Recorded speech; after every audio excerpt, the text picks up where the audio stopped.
ফের তাজা বোমা উদ্ধার সুতিতে। অজগর পাড়ার পেট্রোল পাম্প কেবি রোডের পাশে একটি পরিত্যক্ত বাড়িতে 20 থেকে 21টি বোমা উদ্ধার করেছে সুতি থানার অন্তর্গত আহিরন ফাঁড়ির পুলিশ। মঙ্গলবার দুপুরে বোমাগুলি উদ্ধার করা হয়েছে। স্বাভাবিকভাবেই এই ঘটনাকে কেন্দ্র করে চাঞ্চল্য ছড়ায় এলাকায়।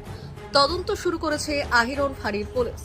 পুলিশের কাছে খবর আসে অজগর পাড়ার পেট্রোল পাম্পের পাশে কেবি রোডের পাশেই বোমা লুকোনো রয়েছে। সূত্র মারফত সেই খবর পেয়ে পরিত্যক্ত বাড়ির ভেতরে অভিযান চালায় পুলিশ। ঝোপঝাড় ঘেরা জায়গার জঙ্গল কেটে বোমা ভর্তি দুটি প্লাস্টিকের জার উদ্ধার করে পুলিশ। সেই জারগুলো থেকে 20 থেকে 21টি বোমা উদ্ধার হয়। পুলিশ সূত্রে জানা গিয়েছে সব বোমাগুলি তাজা। কে বা কারা বোমা ভর্তি প্লাস্টিক জারগুলি ওই পরিত্যক্ত জায়গায় রাখলো তা নিয়ে ধোঁয়াশা রয়েছে। এলাকার সিসিটিভি ফুটেজ খতিয়ে দেখছে পুলিশ। বড়সড় কোনো নাশকতার ছক ছিল নাকি কোথাও চোরা চালানের জন্য বোমাগুলি রাখা হয়েছিল তা খতিয়ে দেখছে পুলিশ। ঘটনাস্থলে বোম স্কোয়াড আসে এবং বোমাগুলি নিষ্ক্রিয় করে।